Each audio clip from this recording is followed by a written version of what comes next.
പിതാവിന്റെയും പുത്രന്റെയും പരിശുദ്ധാത്മാവിന്റെയും നാമത്തിൽ പരിശുദ്ധ അമ്മേ, പരിശുദ്ധ ദൈവമാതാവേ, കൃപാസനത്തിലൂടെ ഞങ്ങൾക്കും ഞങ്ങളുടെ ദേശത്തിനും അമ്മ മധ്യസ്ഥം തേടി തന്ന എല്ലാ അനുഗ്രഹങ്ങൾക്കും കൃപകൾക്കും ഞങ്ങളിപ്പോൾ ഹൃദയം നിറഞ്ഞ നന്ദി പറയുന്നു.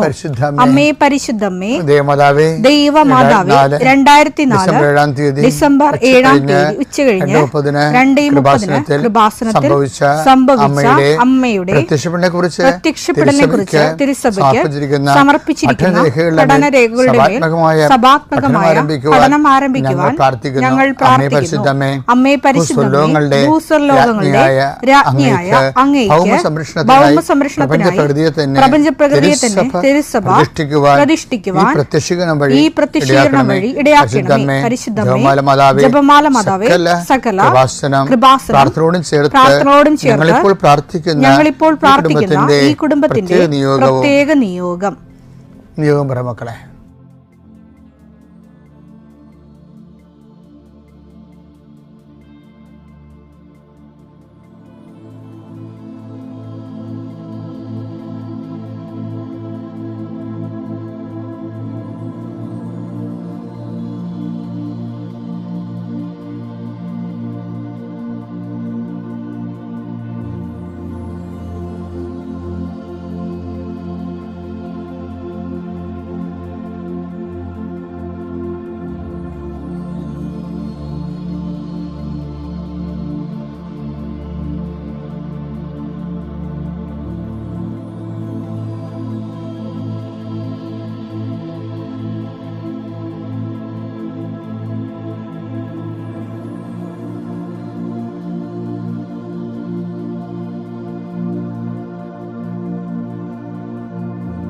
അമ്മയുടെ പ്രത്യക്ഷീകരണത്തിന്റെ ഈ അനുഗ്രഹവേളയിൽ ഞങ്ങൾക്ക് സാധിച്ചു തരുവാൻ കനിയണമേ. ആമേൻ. വിശ്വാസ പ്രമാണം. സർവശക്തനായ പിതാവും ആകാശത്തിന്റെയും ഭൂമിയുടെയും സൃഷ്ടാവുമായ ദൈവത്തിൽ ഞാൻ വിശ്വസിക്കുന്നു. അവിടുത്തെ ഏകപുത്രനും ഞങ്ങളുടെ കർത്താവുമായ ഈശോമിശിഹായിലും ഞാൻ വിശ്വസിക്കുന്നു. ഈ പുത്രൻ പരിശുദ്ധാത്മാവിനാൽ ഗർഭസ്ഥനായി കന്യകാമറിയത്തിൽ നിന്ന് പിറന്ന് പൊന്തിയോസ് പീലാത്തോസിന്റെ കാലത്ത് പീഡകൾ സഹിച്ച് കുരിശിൽ തറയ്ക്കപ്പെട്ട് മരിച്ച് അടക്കപ്പെട്ട് പാതാളങ്ങളിൽ ഇറങ്ങി മരിച്ചവരുടെ ഇടയിൽ നിന്ന് 3-ാം നാൾ ഉയർത്ത് സ്വർഗത്തിലേക്ക് എഴുന്നള്ളി സർവശക്തിയുള്ള പിതാവായ ദൈവത്തിന്റെ വലതുഭാഗത്തിരിക്കുന്നു. അവിടെ നിന്ന് ജീവിക്കുന്നവരെയും മരിച്ചവരെയും വിധിക്കുവാൻ വരുമെന്നും ഞാൻ വിശ്വസിക്കുന്നു. പരിശുദ്ധാത്മാവിലും ഞാൻ വിശ്വസിക്കുന്നു. വിശുദ്ധ കത്തോലിക്കാ സഭയിലും പുണ്യവാന്മാരുടെ ഐക്യത്തിലും പാപങ്ങളുടെ മോചനത്തിലും ശരീരത്തിന്റെ ഉയർപ്പിലും നിത്യമായ ജീവിതത്തിലും ഞാൻ വിശ്വസിക്കുന്നു. ആമേൻ. സുഖസ്ഥനായ ഞങ്ങളുടെ പിതാവേ, അങ്ങയുടെ നാമം പൂജിതമാകണമേ. അങ്ങയുടെ രാജ്യം വരണമേ. അങ്ങയുടെ തിരുമനസ് സ്വർഗത്തിലെ പോലെ ഭൂമിയിലും ആകണമേ. അന്നു വേണ്ടുന്ന ആഹാരം ഇന്ന് ഞങ്ങൾക്ക് തരണമേ. ഞങ്ങളോട് തെറ്റ് ചെയ്യുന്നവരോട് ഞങ്ങൾ ക്ഷമിക്കുന്നത് പോലെ ഞങ്ങളുടെ തെറ്റുകൾ ഞങ്ങളോടും ക്ഷമിക്കണമേ. ഞങ്ങളെ പ്രലോഭനത്തിൽ ഉൾപ്പെടുത്തരുതേ, തിന്മയിൽ ഞങ്ങൾ രക്ഷിക്കണമേ. ആമേൻ. നന്മ നിറഞ്ഞ മറിയമേ, സ്വസ്തി. കർത്താവ് അങ്ങയുടെ കൂടെ സ്ത്രീകളിൽ അങ്ങ് അനുഗ്രഹിക്കപ്പെട്ടവളാകുന്നു. അങ്ങയുടെ ഉദരത്തിൻ ഫലമായി ഈശോ അനുഗ്രഹിക്കപ്പെട്ടവനാകുന്നു. പരിശുദ്ധ മറിയമേ, തമ്പുരാന്റെ അമ്മേ, പാപികളായ ഞങ്ങൾക്ക് വേണ്ടി ഇപ്പോഴും ഞങ്ങളുടെ മരണസമയത്തും തമ്പുരാനോട് അപേക്ഷിക്കണമേ. ആമേൻ. കർത്താവേ, നിന്റെ ഉന്നതമായ നാമത്തിന് സ്വസ്ത്രം ചെയ്യും. കർത്താവേ, നിന്റെ വിശുദ്ധ പൗരോഹിത്യത്തെ മഹത്വപ്പെടുത്തണമേ. കർത്താവെ, സഭയിലുള്ള സാന്നിധ്യം പ്രകടമാക്കണം. 40 വർഷം ഞാൻ അർപ്പിച്ച കൃപാന്റെ യുഗതിയാൽ കൃപാസ്ഥാനത്താറെ ജീവനോടെ പ്രത്യക്ഷപ്പെട്ട മാതാവിന്റെ മാധ്യസ്ഥ ഇന്ന് ഉത്തരവാദിത്തങ്ങളിലേക്ക് പോകുന്ന എല്ലാവരെയും ഞാൻ ഈശ്വര നാമത്തെ ആശ്രയിക്കുന്നു.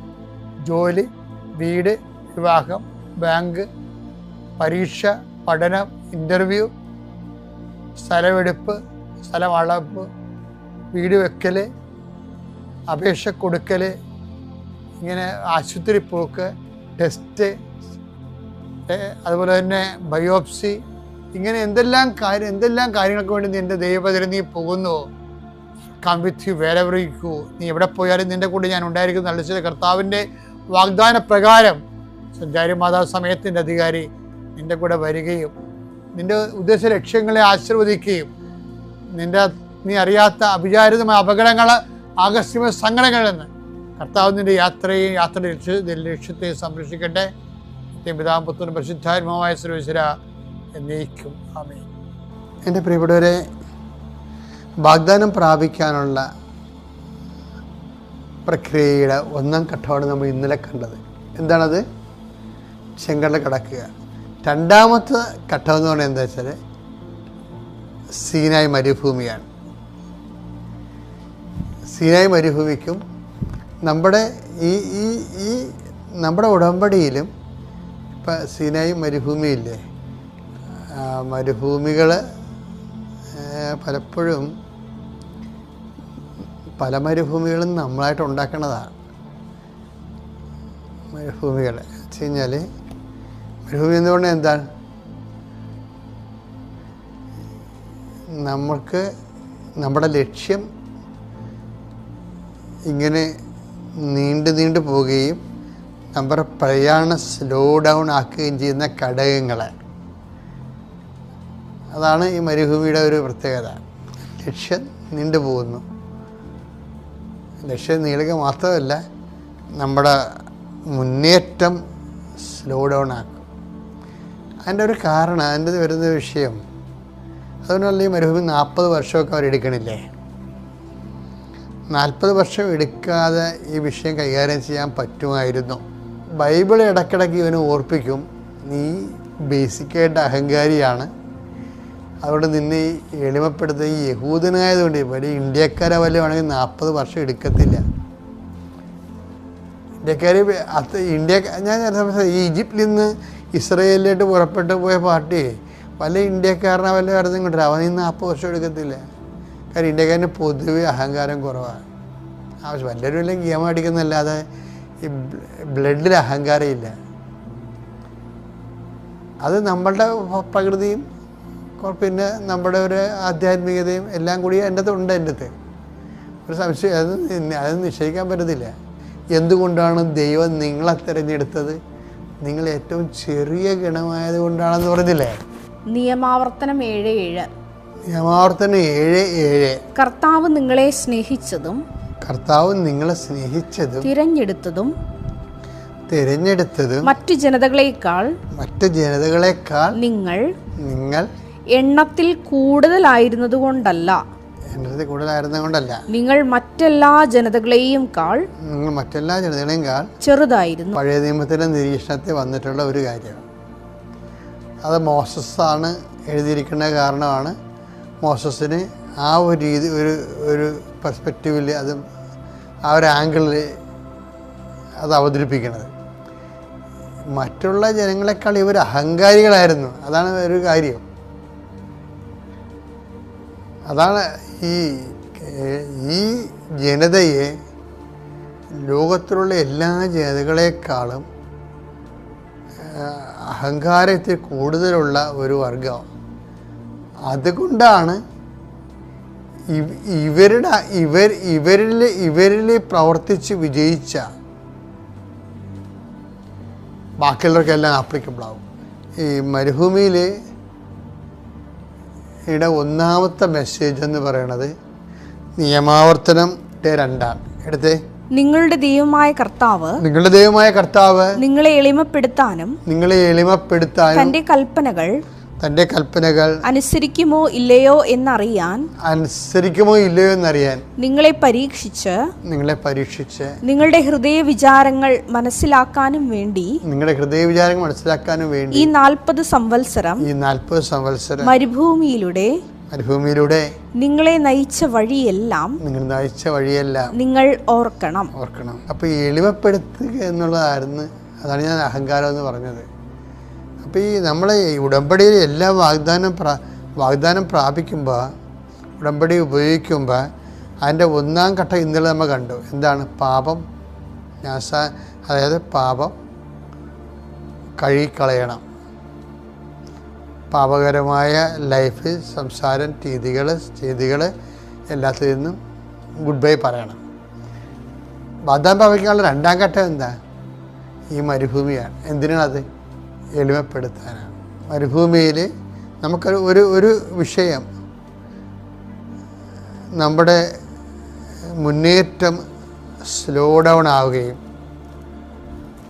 നമുക്ക് നടന്നു തീർക്കാനുള്ള ഇടങ്ങൾ നീണ്ടുപോവുകയും ചെയ്യുമ്പോൾ മരുഭൂമിയാവും. എപ്പോഴാണ് മരുഭൂമി ഉദയം ചെയ്യണമെന്ന് ചോദിച്ചു കഴിഞ്ഞാൽ, നമ്മൾക്ക് നടന്നു തീർക്കാനുള്ള ദേശം നീണ്ടു പോവുകയും നമ്മുടെ മുന്നേറ്റം വളരെ സ്ലോ ഡൗൺ ആവുകയും ചെയ്യുമ്പോൾ ആണ് മരുഭൂമി ഉണ്ടാകണം, നീണ്ടു പോണത്. അപ്പോഴെന്താ ചെയ്യേണ്ടത്? എളിമപ്പെടണം. എന്തിനാ എളിമപ്പെടണമെന്നറിയാവോ? ചിലർക്കൊക്കെ അവർക്ക് മറ്റുള്ളവർ അടിച്ചേൽപ്പിച്ച ലക്ഷ്യങ്ങൾ തലേക്കൊള്ളും. മറ്റുള്ളവർ അടിച്ചേൽപ്പിച്ച ലക്ഷ്യങ്ങൾ,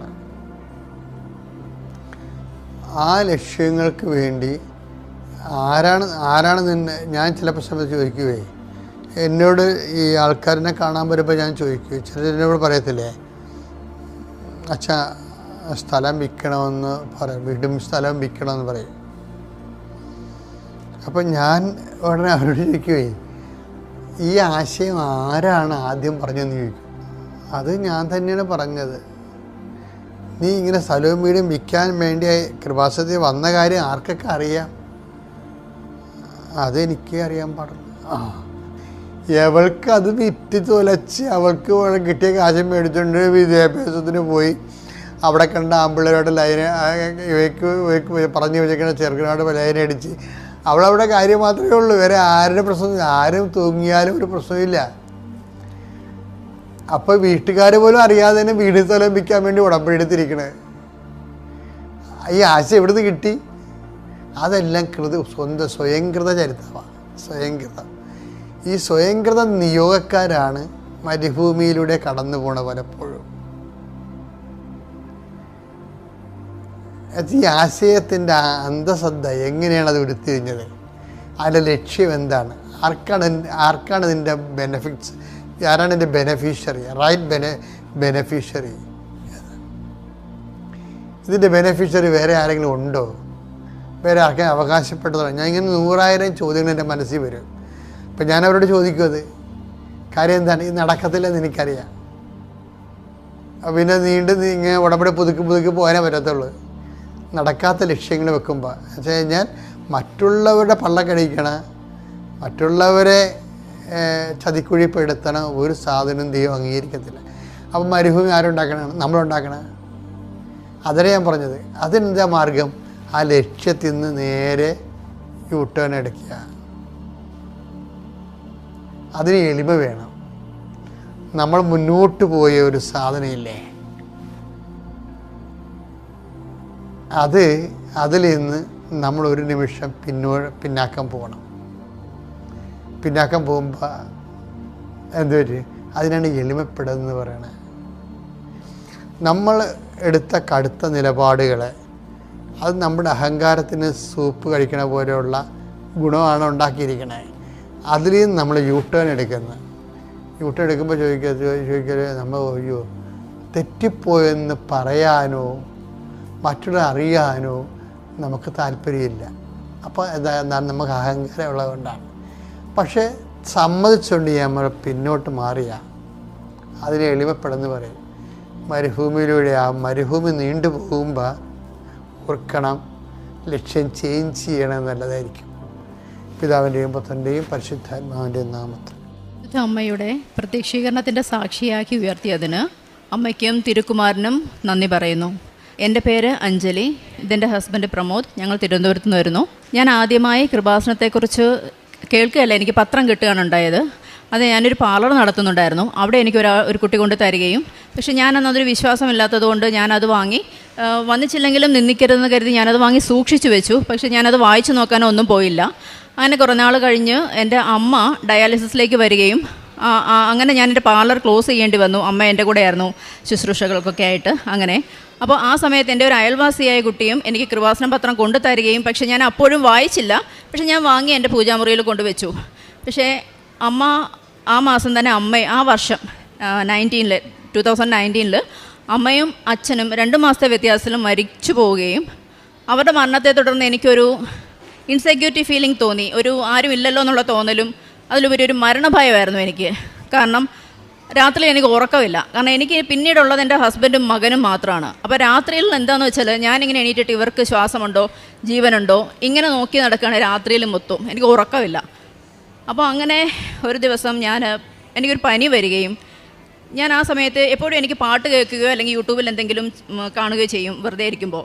അപ്പോൾ എനിക്ക് തലവേദന കാരണം എനിക്ക് യൂട്യൂബ് നോക്കാൻ കഴിയാതെ വരികയും ഈ കൃപാസനം പത്രത്തെക്കുറിച്ച് എനിക്ക് ഓർമ്മ വരികയും ഞാൻ അതെടുത്ത് വായിക്കുകയും ചെയ്തു. ആ വായിച്ചപ്പോൾ എനിക്ക് ഏറ്റവും വലിയ വിഷമം ഉണ്ടായത് ഇതെനിക്കൊന്ന് പറഞ്ഞു തന്ന് എൻ്റെ കയ്യിൽ ഏൽപ്പിച്ചിരുന്നുവെങ്കിൽ. കാരണം ഇങ്ങനെ ഒരു അനുഭവ സാക്ഷ്യങ്ങൾ അല്ലെങ്കിൽ രോഗസൗഖ്യം കിട്ടിയതിനെക്കുറിച്ചൊക്കെ പറഞ്ഞ് ഈ പത്രത്തെക്കുറിച്ച് എൻ്റെ തന്നിരുന്നുവെങ്കിൽ എൻ്റെ അമ്മയ്ക്ക് വേണ്ടിയിട്ട് എനിക്കിവിടെ വന്ന് ഉടമ്പടി എടുക്കാമായിരുന്നുവെന്നും അമ്മ ഇപ്പോഴും ആരോഗ്യത്തോടെ ജീവനോടെ ഞങ്ങളുടെ കൂടെ ഉണ്ടാകുമായിരുന്നുവെന്നുണ്ടായിരുന്ന ഒരു വിഷമം എൻ്റെ മനസ്സിലുണ്ടായി. കാരണം അമ്മയ്ക്ക് അന്ന് മരിക്കുമ്പോൾ 64 വയസ്സ് മാത്രമേ ഉള്ളൂ, അച്ഛനും. അതിനുശേഷം ഞാൻ ഒരു ദിവസം എൻ്റെ ഹസ്ബൻഡ് ഒരു ദിവസം രാത്രി ഞാൻ ഉറങ്ങുമ്പോൾ പ്രാർത്ഥിച്ചിട്ടാണ് കിടക്കാറുള്ളത്. അന്ന് ഞാൻ കിടന്നപ്പോൾ ഞാൻ അന്ന് സമർപ്പിച്ച് പ്രാർത്ഥിച്ചാണ് കിടന്നത്. മാതാവേ, എൻ്റെ കുടുംബത്തെയും എൻ്റെ ഭവനത്തെയും സമർപ്പിച്ച് പ്രാർത്ഥിക്കുന്നു. ഞങ്ങൾക്കൊരു സംരക്ഷണ വലയം അവിടുന്ന് തിരുകുമാരനും തീർത്ത് തരണമെന്ന് പ്രാർത്ഥിച്ചാണ് കിടക്കുന്നത്. അങ്ങനെ ഞങ്ങൾ ഉറങ്ങി. രാവിലെ പിറ്റേന്ന് ഉച്ചഭക്ഷണം കഴിക്കുന്ന സമയത്ത് ഹസ്ബൻഡ് ഇങ്ങനെ കഴിക്കുമ്പോൾ ഞങ്ങളിങ്ങനെ തമാശയൊക്കെ പറഞ്ഞായിരിക്കും. ആ സമയത്ത് ഒന്ന് ചുമച്ച് ഞാൻ നോക്കുമ്പം സൈഡിലേക്ക് ഇങ്ങനെ വീഴുകയാണ് ചെയ്യുന്നത്. അപ്പം ഞാൻ ഓർത്തി മോനോട് തമാശ കാണിച്ചിട്ട് അങ്ങനെ തമാശ കാണിക്കുകയാണെന്നാണ് ആദ്യം കരുതിയത്. പക്ഷേ ആ ടേബിളിലുണ്ടായിരുന്ന എൻ്റെ ആ കറി വെച്ചിരുന്ന ബൗളും കഴിച്ചിരുന്ന പാത്രങ്ങളും ഒക്കെ ആയിട്ട് താഴേക്ക് വീഴുകയാണ്. ഈ പാത്രങ്ങളൊക്കെ പൊട്ടി. അപ്പോഴും പെട്ടെന്ന് ഞാനൊരു തമാശയാണ്. കാരണം എൻ്റെ ഈ ബൗളും എല്ലാം പൊട്ടിയതിൻ്റെ ചമ്മലിൽ കിടക്കുകയാണെന്നാണ് ഞാൻ കരുതിയത്. പക്ഷേ പെട്ടെന്ന് എനിക്ക് തോന്നി ഇത്രയും സമയം ഇങ്ങനെ കിടക്കുമോ എന്ന് കരുതിയിട്ട് ഞാൻ പെട്ടെന്ന് നിലവിളിക്കുകയും +1 എൻ്റെ മോൻ പഠിക്കുന്നത്. അവൻ ഓടി വന്നിട്ട് അമ്മ സമാധാനിക്കുമെന്ന് പറയുകയും, പക്ഷേ ഇത്രയും വെയിറ്റ് ഉള്ള ഒരാളെ ഞങ്ങൾക്ക് എടുക്കാൻ പറ്റില്ലല്ലോ. അപ്പം ഞാൻ അവനോട് പറഞ്ഞു അടുത്ത വീട്ടിലെ ചേട്ടനെയൊക്കെ പോയി വിളിക്കും മോനെ എന്ന് പറഞ്ഞു. പക്ഷേ ആ സമയം എങ്ങനെയാണോ വീണത് അതേപോലെ തിരിച്ച് കസേരയിലേക്ക് കയറിയിരിക്കുക ഹസ്ബൻഡ്. അപ്പം ഞാനോർത്ത് ഇതെന്താ സംഭവം എന്ന് എനിക്ക് പിടികിട്ടുന്നില്ല. കാരണം നമ്മൾ ഈ കാസറ്റൊക്കെ റിവൈൻഡ് ചെയ്യുമല്ലോ പണ്ട്. ആ റിവൈൻഡ് ചെയ്യുമ്പോൾ നമ്മൾ ബാക്കിലോട്ട് അടിക്കുമ്പോൾ പോകുന്ന പോലെ എങ്ങനെ വീണോ പിടിച്ചൊന്നുമല്ല എണീക്കുന്നത്, അതേപോലെ കയറിയിരിക്കുക. അപ്പം ഞങ്ങളിങ്ങനെ അന്തിച്ച് നോക്കുന്ന കണ്ടിട്ട് ഹസ്ബൻഡ് ഇതൊന്നും അറിയുന്നില്ല, വീണതൊന്നും അറിയുന്നില്ല. അപ്പം ഞങ്ങളുടെ നോട്ടം കണ്ടിട്ട് ചോദിച്ചു എന്ത് പറ്റി കഴിക്കുന്നില്ലേ എന്ന് ചോദിച്ചു. അപ്പം ഞാനും മോനും പറഞ്ഞു ഇതെന്താ കാണിച്ചത്, ഇങ്ങനെ വീണതൊന്നും അറിഞ്ഞില്ലേ, എവിടെ വീണു എന്നൊക്കെ ഒന്നും അറിയാതെ ചോദിക്കുകയാണ്. അപ്പം ഇങ്ങനെ ഞാൻ കാണിച്ചതേ കണ്ടില്ലേ പാത്രങ്ങളൊക്കെ പൊട്ടിക്കിടക്കുന്നത്. അപ്പോൾ അത് വേണേൽ തറച്ച് കയറാം, കാരണം ചെവിയുടെ കാതിൻ്റെ സൈഡിലോട്ടൊക്കെയാണ് ഇതിൻ്റെ ചില്ല് കിടക്കുന്നത്. അപ്പോൾ ഞങ്ങളാകെ എനിക്ക് ഭയങ്കര വിഷമമായി. കാരണം ഞാൻ അമ്മയും അച്ഛനും മരിച്ചുവെങ്കിലും മരിച്ച് വീഴുന്നതൊന്നും ഞാൻ കണ്ടിട്ടില്ല, മരിച്ചു കഴിഞ്ഞാണ് അവിടെ പോകുന്നത്. അപ്പോൾ എന്തായാലും എൻ്റെ മുന്നിൽ ഇങ്ങനെ വീണപ്പോൾ അതും ഹസ്ബൻഡ്, അതെല്ലാവർക്കും അത് ഊഹിക്കാം. അതിപ്പോൾ എനിക്ക് പറ്റുന്നില്ല എനിക്ക് പറയാൻ എൻ്റെ ആ അവസ്ഥ. അപ്പോൾ അന്ന് വൈകിട്ട് ഞങ്ങൾ അവിടെയുള്ളൊരു പള്ളിയിൽ പോയി, അതായത് തിരുവനന്തപുരം വെട്ടുകാടെന്ന് പറയും. ആ പള്ളിയിൽ പോയി ഞങ്ങളന്ന് പ്രാർത്ഥിച്ച് തിരിച്ചു വന്നു. ഹസ്ബൻഡ് ചേട്ടനെ വിളിച്ചു. അപ്പോൾ പിറ്റേന്ന് ഹോസ്പിറ്റലിൽ ചെല്ലാൻ പറഞ്ഞു. ഞങ്ങളവിടെ പോവുകയും എല്ലാ ടെസ്റ്റുകളും നടത്തി. ആ സമയം ഞാനവിടെ നിന്ന് പ്രാർത്ഥിച്ചു, മാതാവേ ഒരു കുഴപ്പവും ഉണ്ടാവരുതേ എന്ന് പ്രാർത്ഥിച്ചു. കാരണം ഹസ്ബൻഡിൻ്റെ അമ്മയുടെ വഴി ഹാർട്ട് അറ്റാക്ക് ഉണ്ടാവുകയും അങ്ങനെയൊക്കെ ഒരു പാരമ്പര്യമുള്ളതായിട്ട് എപ്പോഴും ഇവർ പറയാറുണ്ട്. അപ്പോൾ ഞാൻ എൻ്റെ ജപമാല, എനിക്ക് കൊന്ത ചൊല്ലാനൊന്നും എനിക്ക് അറിയില്ല, കൊന്തയുടെ പ്രാധാന്യം ഒന്നും അറിയില്ലെങ്കിലും ആ ഒരു കൊന്ത എൻ്റെ കയ്യിലുണ്ട്, അത് മുറുകെ പിടിച്ച് ഞാൻ അവിടെ നിന്ന് പ്രാർത്ഥിച്ചു ഒരു കുഴപ്പവും ഉണ്ടാവരുതേന്ന്. അങ്ങനെ തന്നെ റിസൾട്ട് വന്നപ്പോൾ ഒരു കുഴപ്പം ഉണ്ടായില്ല, നല്ല പൂർണ്ണ ആരോഗ്യമാണെന്ന് പറഞ്ഞു. ഞങ്ങൾ തിരികെ പോയിരുന്നു. പിന്നീട് ഞാൻ ഈ പത്രം വായിച്ചെങ്കിലും വിശ്വാസത്തിലോട്ട് വീണ്ടും വരുന്നില്ല. പക്ഷേ ഈ ടോക്കുകൾ ഞാൻ കേൾക്കുന്നുണ്ട്. അപ്പം ഈ പത്രം വായിച്ചതിന് ശേഷം ഞാൻ അച്ഛൻ്റെ ടോക്ക് കേൾക്കാൻ തുടങ്ങുന്നത്. ടോക്ക് കേട്ട് തുടങ്ങിയപ്പോഴാണ് ഞാൻ കൂടുതലും ഈശോയിലേക്ക് അടുക്കുകയായിരുന്നു. കാരണം എനിക്ക് പണ്ടേ മുതൽ ഈശോയെ അറിയാം. ഞാൻ ക്രിസ്ത്യൻ സ്കൂളുകളിലും കോളേജുകളിലും പഠിച്ചിരുന്നതുകൊണ്ട് എനിക്ക് ഈശോയെ അറിയാം, മാതാവിനെ അറിയാം. അപ്പോൾ എനിക്ക് ഇഷ്ടമാണ് ഈശോയെക്കുറിച്ച് കേൾക്കാനും കൂടുതൽ അറിയാനായിട്ടും. വചനങ്ങളൊന്നും വായിക്കുമെങ്കിലും എനിക്ക് അതിൻ്റെ അർത്ഥമൊന്നും അറിയില്ല. അപ്പോൾ അച്ഛൻ്റെ ടോക്കിലൂടെ ഓരോ വചനങ്ങളാണ് എക്സ്പ്ലെയിൻ ചെയ്തു തരുന്നുണ്ട് അച്ഛൻ. ആദ്യമൊക്കെ എനിക്കും വിശ്വാസം ഉണ്ടായിരുന്നില്ല. എല്ലാവരെ പോലെയും ഈ കൃപാസനത്തിൻ്റെ ഈ ചമ്മന്തി ട്രോൾ കഥകളൊക്കെ കേട്ടിരുന്നതുകൊണ്ട് ഞാൻ അതൊന്നും മൈൻഡ് ചെയ്തില്ല. അപ്പോൾ അച്ഛൻ്റെ ടോക്ക് കണ്ടപ്പോഴും ആദ്യം ഞാൻ ഓർത്ത് ഇവിടുത്തെ സാക്ഷ്യം കേട്ടപ്പോഴൊക്കെ ഇങ്ങനെ ഇതൊന്നും കള്ളത്തരാണെന്നാണ് വിചാരിച്ചത്. പക്ഷെ അങ്ങനെ ഇരിക്കുമ്പോഴാണ് ധന്യ മേരി വർഗീസിൻ്റെ സാക്ഷ്യം കേൾക്കുന്നതും AK ആൻ്റണി സാറിൻ്റെ വൈഫ് എലിസബത്ത് ആൻ്റണി മാമിൻ്റെ സാക്ഷ്യം കേൾക്കാനിടയായി. അപ്പോൾ അതാണ് എന്നെ ഉറപ്പിച്ചത് ഇത് സത്യമാണെന്നുള്ളത്. കാരണം അവരെയൊക്കെ എന്തായാലും അങ്ങനെ കള്ളം പറയാൻ വരില്ലല്ലോ എന്നുള്ള തോന്നല്. അങ്ങനെ ഞാൻ വീണ്ടും അച്ഛൻ്റെ ടോക്ക് ഒരുപാട് കേട്ടു. അന്ന് മുതൽ അച്ഛൻ്റെ ടോക്ക് എന്ന് കേട്ടു തുടങ്ങിയോ അന്ന് മുതൽ എൻ്റെ വീട്ടിൽ കൃപാസനം മാതാവിൻ്റെ ഈ ലൈവ് പ്രാർത്ഥന പാട്ടുകളും സാക്ഷ്യങ്ങളും അച്ഛൻ്റെ പ്രാർത്ഥനകളും ടോക്കും മാത്രമാണ്. അപ്പം ഞാൻ അച്ഛനെ ഒരുപാട് തെറ്റിദ്ധരിച്ചു, ഇത് ഇത്തരം കള്ളത്തരാണല്ലോ എന്നൊക്കെ. പക്ഷെ അങ്ങനെ എനിക്ക് തോന്നാനുണ്ടായൊരു കാരണം, അച്ഛൻ എവിടെ നിന്ന് പറയുമ്പോൾ നമുക്ക് ഇത്ര ഭാഗമേ അച്ഛനെ കാണാൻ പറ്റുള്ളൂ. അപ്പം അച്ഛനിങ്ങനെ ഒരു തുള്ളിയാണ് ഇന്നിങ്ങനെ ഞാൻ നോക്കുമ്പോൾ പറയുന്നത്. അപ്പം ഞാൻ ഓർക്കും ഈ ദൈവവചനമൊക്കെ ഞാനത് പറഞ്ഞില്ല, പക്ഷെ അതെനിക്ക് പറയാൻ വന്നു. ഈ ദൈവവചനം ഇത്ര സീരിയസ് ആയിട്ടല്ലല്ലോ പറയുന്നത് എനിക്ക് തോന്നി എന്ന് പറഞ്ഞു. പക്ഷേ ഞാൻ ടോക്ക് കണ്ടിന്യൂ കേട്ടോണ്ടിരിക്കുകയാണ്. അപ്പോൾ ഞാൻ കുറച്ച് കഴിഞ്ഞ് പാലിച്ചു, ദൈവമേ ഞാനും കിച്ചണിൽ നിൽക്കുമ്പോൾ ഇങ്ങനെയാണല്ലോ, കാല് വേദനിച്ചിട്ട് ഞാനും ഇങ്ങനെ തുള്ളാറുണ്ടല്ലോ എന്ന്. അപ്പോൾ ഞാൻ അടുത്ത നിമിഷം തന്നെ പറഞ്ഞു, കർത്താവ് എന്നോട് ക്ഷമിക്കണേ എന്ന് പറഞ്ഞു. എനിക്ക് അറിയില്ലായിരുന്നല്ലോ. അതിനുശേഷമാണ് ഈ പത്രം കൊണ്ടുവന്ന കുട്ടി എന്നോട് പറഞ്ഞു, അച്ഛന് ഇങ്ങനെ ഒരു കിഡ്നിയുടെ അസുഖം ഉണ്ടെന്നും ഉള്ളതൊക്കെ. അത് കേട്ട് അന്ന് ഞാൻ അച്ഛന് വേണ്ടി പ്രാർത്ഥിക്കാൻ തുടങ്ങി. അതങ്ങനെ പിന്നെ ഇത് കണ്ടിന്യൂ ചെയ്തു. അപ്പോൾ അങ്ങനെ ഞാൻ ഹസ്ബൻഡിനോട് പറഞ്ഞു, എനിക്ക് ഉടമ്പടി എടുക്കണമെന്ന് പറഞ്ഞു. പോകാമെന്ന് പറഞ്ഞു. എവിടെയും എനിക്ക് കൊണ്ടുപോകും, എല്ലാ അമ്പലങ്ങളിലാണെങ്കിലും പള്ളികൾ. ഞാനൊരു ഹിന്ദുവാണ്, അതേ പറയാൻ വിട്ടുപോയി. അപ്പോൾ എവിടെ വേണമെങ്കിലും എന്നെ കൊണ്ടുപോകും, എല്ലാം വാങ്ങിത്തരികയും പ്രയറിന് കൂടുകയും ഒക്കെ ചെയ്യും. അപ്പോൾ ഞാൻ പറഞ്ഞറിഞ്ഞ് എൻ്റെ ബ്രദറാണ് ആദ്യം വന്ന് ഉടമ്പടി എടുത്തു. അതിനുശേഷം എൻ്റെ പെൻഡിങ് നിൽക്കുക, എന്നെ കൊണ്ടുപോകാമെന്ന് പറയുന്നല്ലാതെ കൊണ്ടുപോകുന്നില്ല. അപ്പോൾ ഒരു ദിവസം ഹസ്ബൻഡ് കുറച്ച് ഫ്രണ്ട്സിനും എറണാകുളത്ത് കോർട്ടിൽ വരേണ്ട കാര്യം ഉണ്ടായിരുന്നു. ഹസ്ബൻഡ് അഡ്വക്കേറ്റാണ്. അപ്പം അതിൻ്റെ ആവശ്യമായിട്ട് കോർട്ടിൽ വന്നു. തിരിച്ചു വരുന്ന വഴി ഞാനീ പറഞ്ഞത് കേട്ടിട്ട് ഹസ്ബൻഡ് പറഞ്ഞു, ഇങ്ങനെ ഒരു മാതാവുണ്ട്, നമുക്കിവിടെ കയറി പ്രാർത്ഥിച്ചിട്ട് പോകാം എന്ന് പറഞ്ഞ് അവരെല്ലാവരും കൂടി ഇവിടെ വൈകുന്നേരം വന്ന് തിരി കത്തിച്ച് പ്രാർത്ഥിക്കുകയും പിറ്റേന്ന് നാട്ടിൽ കൊട്ടാരക്കരയിൽ ഈ ഫ്രണ്ടിനൊരു കേസുണ്ടായിരുന്നു. ആ കേസിന് അവരവിടെ പോകുമ്പോൾ അദ്ദേഹത്തിനെതിരെ കേസ് കൊടുത്ത ആൾ വന്നിട്ട് പറയാണ്, ഞാൻ ഈ കേസ് പിൻവലിക്കുകയാണെന്ന്, ഈ കേസ് വേണ്ടാന്ന്. അപ്പോൾ അവർക്കും ഭയങ്കര വിശ്വാസമായി. അപ്പോൾ എന്നെ വിളിച്ചിട്ട് പറഞ്ഞു, മാതാവ് കൊള്ളാലോ, പ്രാർത്ഥിക്കണം കേട്ടോ, ഞാനും പ്രാർത്ഥിക്കുന്നുണ്ടെന്നൊക്കെ പറഞ്ഞ് അങ്ങനെ പോയി. അങ്ങനെ ഞാൻ പറഞ്ഞിട്ട് എന്നെ ഉടമ്പടി എടുക്കാൻ കൊണ്ടുവന്നു. അങ്ങനെ ഞാൻ ആദ്യമായിട്ട് ഉടമ്പടി എടുത്തു. ആദ്യത്തെ പ്രാവശ്യം പത്രം കൊടുക്കുന്നത് ഒരു വലിയ ബുദ്ധിമുട്ടായിരുന്നു, ഒരു പേടിയായിരുന്നു. ചമ്മലല്ല, എനിക്ക് പേടിയായിരുന്നു. ആരെങ്കിലും എന്തെങ്കിലും പറയുമോ, അല്ലെങ്കിൽ മുഖത്തടിച്ച് പറയുന്ന പോലെയൊക്കെ പറയുമോ എന്നുള്ള പേടി. പക്ഷെ എന്നാലും ഞാനത് കൊടുത്തു. രണ്ടാമത്തെ തവണ പുതുക്കി. അപ്പോഴാണ് അച്ഛൻ്റെ ടോക്കിലൂടെ പത്രം കൊടുക്കുന്നതിൻ്റെ പ്രാധാന്യം അച്ഛൻ പറഞ്ഞു തന്നത്. അപ്പോൾ അത് ഞാൻ സീരിയസ് ആയിട്ട് എടുത്തു. സാക്ഷ്യങ്ങളിലും കേട്ട് പത്രങ്ങളെല്ലാം ഞാൻ അപ്പം തന്നെ കൊടുത്തു തീർത്തു. പക്ഷേ ഹസ്ബൻഡിന് ഭയങ്കര എതിരായിരുന്നു പത്രം കൊടുക്കുന്നതിൽ. പത്രം കൊടുക്കേണ്ട കാര്യമില്ല, അതൊരു പരസ്യം പോലല്ലേ, നമുക്ക് പ്രാർത്ഥിക്കുകയും കാരുണ്യ പ്രവൃത്തി ചെയ്യാം. ഫുഡ് കൊടുക്കും, വസ്ത്രം വാങ്ങിക്കാൻ പൈസ കൊടുക്കും, അങ്ങനെയൊക്കെ ചെയ്യും. അതൊക്കെ ഞങ്ങൾ 2 ആഴ്ച കൂടുമ്പോഴൊക്കെ ഫുഡ് കൊടുക്കും. വീട്ടിൽ തന്നെ ഞാൻ ഉണ്ടാക്കിയാണ് കൊണ്ടു കൊടുക്കാറുള്ളത്. അതൊക്കെ ചെയ്യും. പക്ഷേ ഈ പത്രത്തോട് ഭയങ്കര എതിരായിരുന്നു. പക്ഷേ എന്നിരുന്നാലും ഞാൻ ഈ പ്രെയർ പ്രിൻ്റ് എടുത്ത് പത്രത്തോട് കൂടി ചേർത്താണ് ഞാൻ എല്ലാവർക്കും കൊടുക്കുന്നത്. അത് ഹസ്ബൻഡ് തന്നെ പ്രിൻ്റ് എടുത്ത് എനിക്ക് സോർട്ട് ചെയ്ത് തരും, എല്ലാം അടുക്കി സോർട്ട് ചെയ്ത് തരും. ഞാൻ എല്ലാവർക്കും കൊടുക്കും. അപ്പം ഞാൻ കൂടുതലും കുട്ടികൾക്കാണ് കൊടുക്കുന്നത്. കാരണം എൻ്റെ ഒരു കരിയർ എനിക്ക് ആഗ്രഹിച്ച പോലെ വരാൻ പറ്റിയില്ല. അപ്പോൾ ഞാൻ ആഗ്രഹിച്ചു, ഇങ്ങനൊരു മാതാവ് ഉണ്ടായിരുന്നെങ്കിൽ ഞാൻ ആഗ്രഹിച്ച പോലെ എത്താൻ പറ്റുമായിരുന്നല്ലോ. അതുകൊണ്ട് എനിക്ക് കൂടുതലും പഠിക്കുന്ന കുട്ടികൾക്കാണ് കൊടുക്കാൻ ഇഷ്ടം. എല്ലാവർക്കും കൊടുക്കും, എന്നാലും കുട്ടികൾക്കാണ് ഞാൻ കൂടുതൽ കൊടുക്കുന്നത്.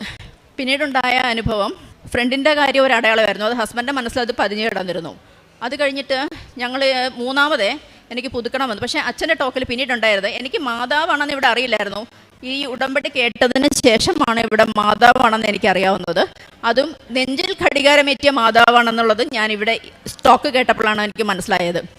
അപ്പോൾ എനിക്ക് പിന്നെ ഡൗട്ട്, ഇവിടെ മാതാവാണല്ലോ, ഈശോയെ പ്രാർത്ഥിക്കാമെന്നുള്ളതായി.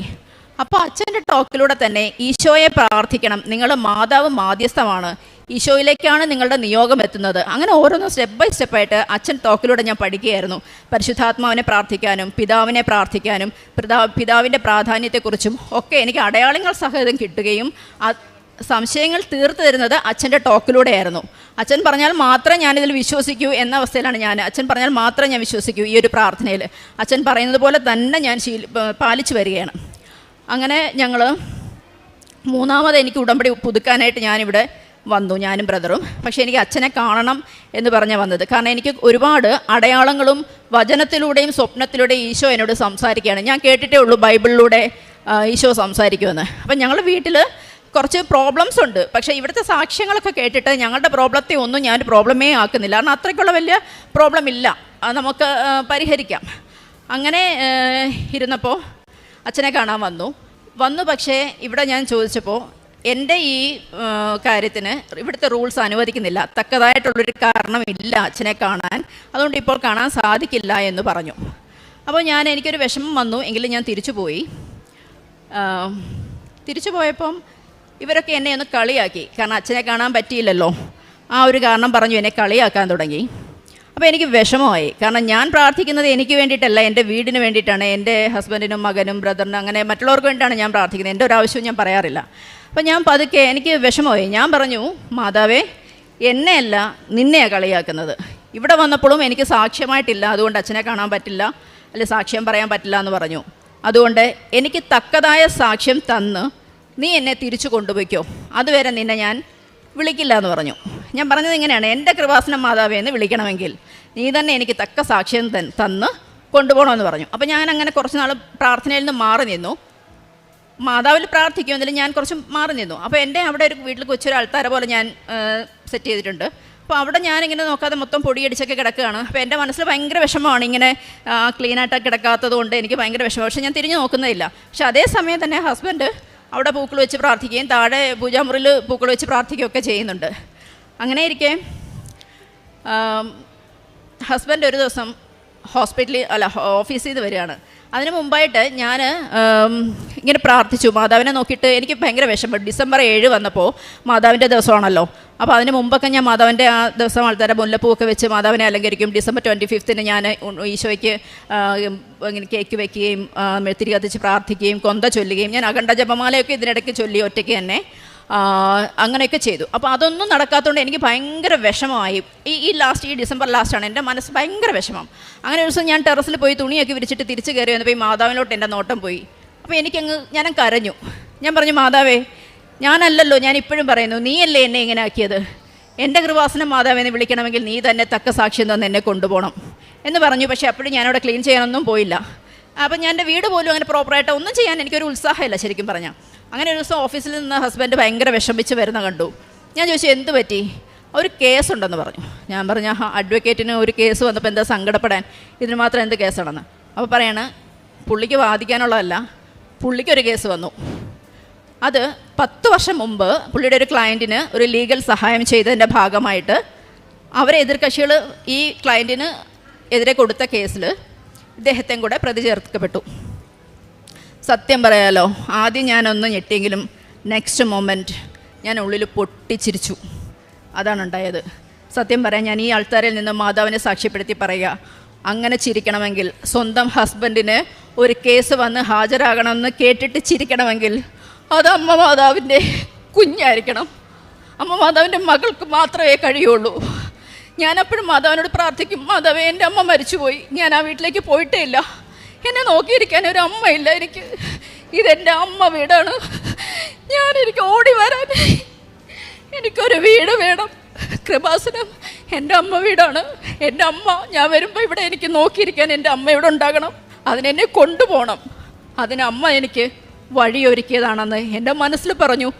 എനിക്ക് ചിരി വന്നു. ഞാൻ സമാധാനിപ്പിച്ചു, കാരണം വിഷമിച്ചിരിക്കുന്ന ഒരാളെ കളിയാക്കാൻ പാടില്ലല്ലോ ആ സമയത്ത്. കുറച്ച് കഴിഞ്ഞപ്പോൾ എന്നോട് പറഞ്ഞു, പുള്ളി കുറേ എൻ്റെ ഡീറ്റെയിൽസ് എന്താണെന്ന് അറിയില്ല, ഏത് വഴിക്കാണ് ഈ കേസ് എങ്ങനെ വന്നതെന്നൊന്നും അറിയില്ല. അപ്പോൾ ഒരു ദിവസം എന്നോട് വന്നിട്ട് പറയാണ്, നമുക്ക് മാതാവിൻ്റെ അടുത്ത് പോകണം, ഒരു തിരി കത്തിച്ച് പ്രാർത്ഥിക്കണം. അപ്പോൾ പിന്നെ ഞാനോർത്തു, പത്രം കൊടുക്കേണ്ടി വരുമല്ലോ, അത് ഇഷ്ടമില്ലാത്ത ആളാണ്. ഞാൻ പറഞ്ഞു, എന്തെങ്കിലും കാര്യം സാധിക്കാനാണെങ്കിൽ നമുക്ക് ഇവിടെ ഏതെങ്കിലും ഗ്രോട്ടോയിൽ പോയി തിരി കത്തിക്കാം. അല്ല, എനിക്ക് നിൻ്റെ മാതാവിൻ്റെ അടുത്ത് തന്നെ പോകണം, നമുക്കൊരുമിച്ച് പോകണം. ഒരിക്കൽ ഞാനിവിടെ വന്ന സമയത്ത് എന്നെ ഹസ്ബൻഡ് കൊണ്ടുവരണമെന്നായിരുന്നു എൻ്റെ ഒരു ആഗ്രഹം. കാരണം അന്ന് ഞാൻ കുറച്ച് മുമ്പ് പറഞ്ഞതിനകത്ത് എനിക്ക് കുറേ അനുഭവങ്ങൾ, അതായത് മാതാവിൻ്റെ പ്രസൻസ് ഉൾപ്പെടെ എന്നിൽ കിട്ടിയ അനുഭവങ്ങളായിരുന്നു. അപ്പം പുറത്തുനിന്ന് കാണുന്ന ഏതൊരാൾക്കും അത് ഭക്തി മൂത്ത് ഭ്രാന്തായതാണെന്ന് മാത്രമേ വിചാരിക്കുകയുള്ളൂ. പക്ഷേ മാതാവിൽ വിശ്വാസമുള്ള, മാതാവിനെ അറിഞ്ഞ ഒരു വ്യക്തിക്കറിയാം അത് മാതാവ് തന്നെയായിരുന്നു എന്നുള്ളത്. സ്വപ്നത്തിലൂടെയും ഒരു സ്വപ്നം കണ്ടത് ഞാൻ, ഈശോയല്ല, ഒരു കുതിരപ്പുറത്ത് ഒരു ആള്, ഒരു ചുമന്ന പുറങ്ങും ഒരു കുപ്പായവും ഒരു സ്വർണ്ണ കളറിലെ അങ്കിയൊക്കെ ഇട്ട് കുറേ സൈന്യങ്ങളും ആയിട്ട് ഇങ്ങനെ വരിക.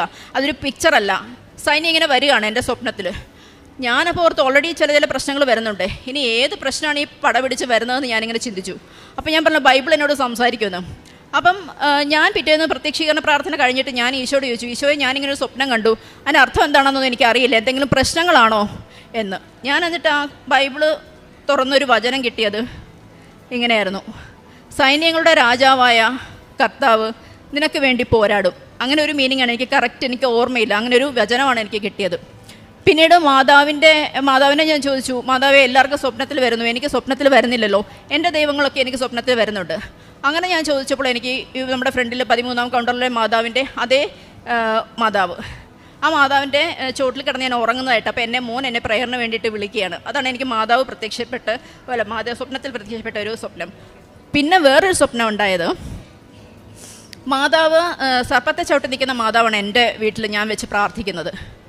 അപ്പോൾ എൻ്റെ വീട്ടിൽ എൻ്റെ മതിലിലൂടെ ഇങ്ങനെ പാമ്പുകൾ ഇങ്ങനെ ഇഴഞ്ഞു പോവുകയാണ്. പാമ്പുകളെന്ന് പറഞ്ഞാൽ 1-2 അല്ല, ആ മതിൽ ഭിത്തി മുഴുവനും പാമ്പ് ഇഴഞ്ഞു പോവുകയാണ്. അപ്പം ഞാൻ പേടിച്ചു പോയി, ഇനി ഇതെന്താ.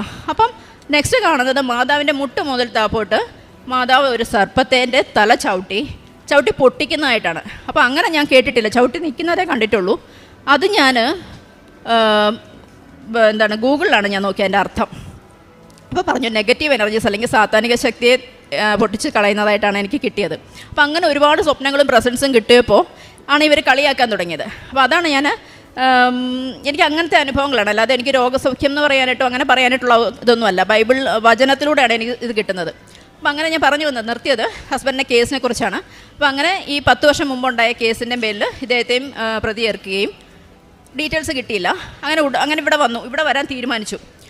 അപ്പോൾ ഞങ്ങൾ ട്രെയിൻ ടിക്കറ്റ് ബുക്ക് ചെയ്തപ്പോൾ മോൻ്റെ സൗകര്യം നോക്കണം, മോൻ അന്ന് എക്സാം കാര്യങ്ങളുണ്ടോ എന്നുള്ളത് നോക്കണം. കാരണം വീട്ടിൽ ഞങ്ങൾക്കൊരു പട്ടിക്കുട്ടി വളർന്നുണ്ട്, അപ്പോൾ അതിന് ഒറ്റയ്ക്ക് ഇടാൻ പറ്റില്ല.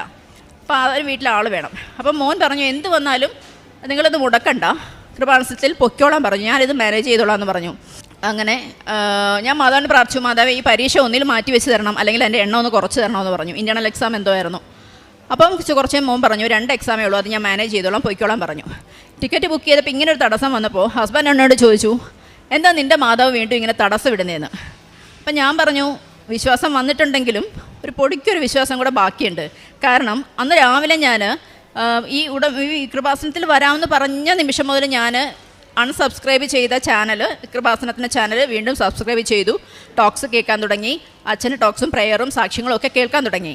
അപ്പോൾ അന്ന് എനിക്ക് യാദൃശ്ചികമായി പഴയൊരു സാക്ഷ്യമാണ് കേട്ടത്, നമ്മൾ മാനാർമത്തെ സ്പീക്കിങ്ങിൻ്റെ പ്രൊഡ്യൂസറിൻ്റെ. അപ്പോൾ ഞാനത് ഫുള്ള് കേട്ടില്ല, അത് കളഞ്ഞു. അപ്പോൾ രാവിലെ ഓഫീസിൽ പോകാൻ ഇദ്ദേഹം റെഡി ആയിരുന്ന സമയത്ത് ഞാൻ പറഞ്ഞു പരിചയമുള്ള ഒരാളുടെ സാക്ഷ്യം കേൾപ്പിച്ച് തരാമെന്ന് പറഞ്ഞിട്ട് ഇതിട്ട് കൊടുത്തു. അപ്പോൾ ഫുള്ള് കേൾക്കട്ടെ എന്ന് എഴുതിയിട്ട് ഞാൻ ഫുള്ള് ഇട്ടപ്പോൾ ആ ആളും ആദ്യം തിരി കത്തിക്കാം പ്രാർത്ഥിക്കുന്ന രീതിയിലായിരുന്നു. അതിൽ നിന്ന് ഉടമ്പടിയിലോട്ട് വന്നതാണ് പറയുന്നത്. അപ്പം ഞാൻ പറഞ്ഞു മാതാവായിട്ട് കേൾപ്പിച്ച് തന്നാണത്, കാരണം തിരി കത്തിക്കുകയല്ല, ഉടമ്പടി എടുക്കണം എന്നാണ് മാതാവ് പറയുന്നതെന്ന് പറഞ്ഞു. ആ നിമിഷം തന്നെ പറഞ്ഞു ഉടമ്പടി എടുക്കാമെന്ന്. ഉടമ്പടി എടുക്കാമെന്ന് പറഞ്ഞ നിമിഷം മാറ്റം വന്നത് എനിക്കാണ്. അതുവരെ മടിച്ചിരുന്ന ഞാൻ, അല്ലെങ്കിൽ ഒരു ഉത്സാഹമില്ലാതിരുന്ന ഞാൻ, എൻ്റെ വീട് ഞാൻ 2 ദിവസം കൊണ്ട് മാതാവിനെ വെൽക്കം ചെയ്യാൻ ഞാൻ തന്നെ അകവും പുറവും എല്ലാം ക്ലീൻ ചെയ്ത്, മാതാവിനെ വെൽക്കം ചെയ്യാൻ ആൾക്കാരെയൊക്കെ ക്ലീൻ ചെയ്ത് എല്ലാം റെഡിയാക്കി പ്രാർത്ഥനയും തുടങ്ങി. അങ്ങനെ ഞങ്ങളിവിടെ വന്നു ഉടമ്പടി എടുക്കാനായിട്ട്. ഹസ്ബൻഡ് ഞങ്ങൾ ടോക്കൺ എടുത്തു. ഹസ്ബൻഡ് ആദ്യത്തെ ഉടമ്പടിയുണ്ട്, 11 മണിക്കത്തെ ക്ലാസ്സിലേക്ക് കയറി പോവുക. ഒറ്റയ്ക്ക് കയറി പോകുമ്പോൾ എനിക്ക് ഭയങ്കര വിഷമം തോന്നി. ഇങ്ങനെ ഒരു വിഷമത്തിൽ ഒറ്റയ്ക്കാണല്ലോ എന്ന്, ആദ്യമായിട്ടാണ് ഇങ്ങനെയൊക്കെ പോകുന്നത്. മാതാവിനെക്കുറിച്ചും എന്നിൽ വഴി അറിയാവുന്നതേ ഉള്ളൂ, മാതാവിനെക്കുറിച്ച് കൂടുതലൊന്നും അറിയില്ല. അപ്പോൾ ഞാൻ എൻ്റെ കഴുത്തിൽ കിടന്നൊരു കൊന്ത എടുത്ത് പോക്കറ്റിൽ ഇട്ട് കൊടുത്തു.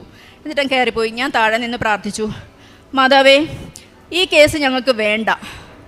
അമ്മ മാതാവ് എൻ്റെ ഹസ്ബൻഡിനെയും കുടുംബത്തെയും ഈ വിശ്വാസത്തിലേക്ക് എന്നെയും തിരിച്ചു കൊണ്ടുവരാനായിട്ടുള്ളൊരു വഴി വെട്ടിയത് മാത്രമാണ്, ഈ കേസിനെ വിളിക്കരുത് എന്ന് പറഞ്ഞു.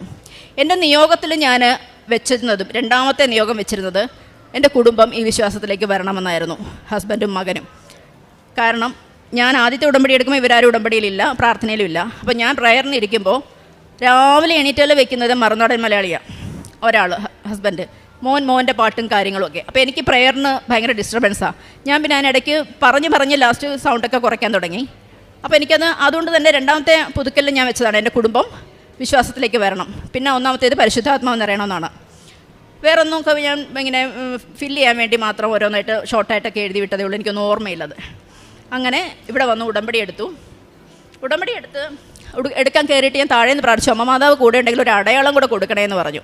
അങ്ങനെ ഞാൻ പുതുക്കാൻ വന്നതുകൊണ്ട് ഞാൻ 11:30 ക്ലാസ് കഴിഞ്ഞിട്ട് പുതുക്കി ഞാൻ ഇറങ്ങി വന്നപ്പോൾ എനിക്ക് ദാഹിക്കുന്നുണ്ടായിരുന്നു. അപ്പം ഹസ്ബൻഡിൻ്റെ ബാഗിൽ വെള്ളവും കുടിക്കാം. അപ്പോൾ ഈ ബാഗാണ്, ഈ ബാഗ് അത് വെയിറ്റ് ഉള്ളതുകൊണ്ട് അതിങ്ങ് വാങ്ങിക്കാം, കാരണം ഇവിടെ വരുമ്പോൾ ഈ വിളക്കിൽ തട്ടുകയൊന്നും ചെയ്യണ്ടല്ലോ, ശ്രദ്ധിച്ചില്ലെങ്കിലോ എന്ന് കരുതിയിട്ട് ഞാനപ്പോൾ ബാക്കിലേക്ക് ഇങ്ങനെ ആളിനെ പരതി വരികയാണ്. അങ്ങനെ പരതി വന്ന് ഞാൻ ഈ സൈഡ് വരുമ്പോൾ ഉണ്ട് തിരിയൊക്കെ പിടിച്ച് മാതാവിൻ്റെ മുമ്പേ ഇങ്ങനെ നിൽക്കുകയാണ്. എനിക്ക് അപ്പോഴും ചിരി വന്നു. ഞങ്ങളെല്ലാവരും പരസ്പരം നോക്കി ചിരിച്ചു. കാരണം അങ്ങനെയൊന്നും എടുക്കുമെന്ന് ഞാൻ എൻ്റെ ജീവിതത്തിൽ വിചാരിച്ചില്ല.